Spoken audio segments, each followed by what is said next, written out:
At every moment, of every minute, of every day, every square inch of your body is being bombarded by neutrinos. Now, what are neutrinos? Well, neutrinos are like the phantoms of the universe. They come from a nuclear reaction going on not only in our sun, but in every star in space.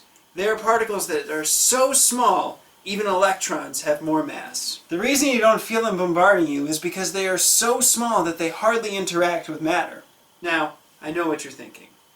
How can we know that something so small possibly exists? Well, the answer is, scientists realized that the nuclear reaction going on in the sun was unbalanced.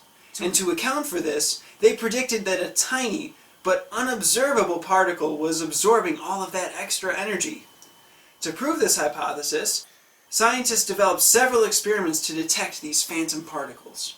The first experiment was known as the homestake experiment. It involved a chamber deep underground filled with a chlorine-rich liquid. As neutrinos collide with the chlorine, they create a radioactive isotope of argon, which is then collected and counted.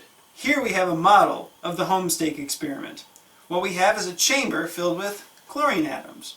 Now, as neutrinos travel through the chamber, they can sometimes interact with the chlorine, and when that happens, what we get is a radioactive isotope of argon.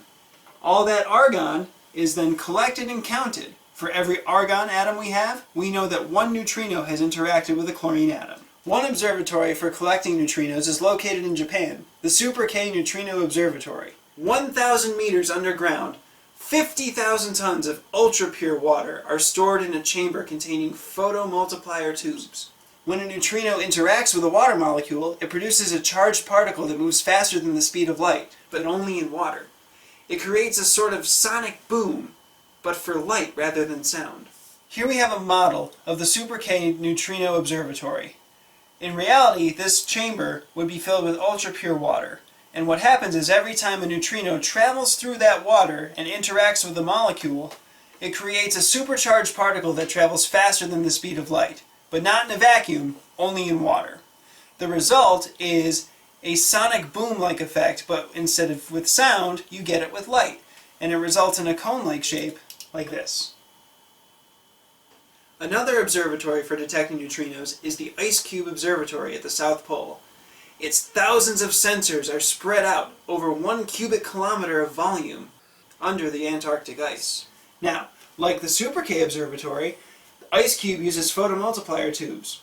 Using a hot water drill, these tubes are placed in the ice thousands of meters deep in order to detect neutrinos passing through. Ice Cube has detected neutrinos that have even originated from outside our solar system.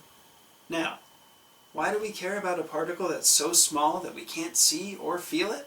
These particles give us a glimpse into the past, while cosmic microwave background radiation gives us a look at the universe hundreds of thousands of years after the Big Bang.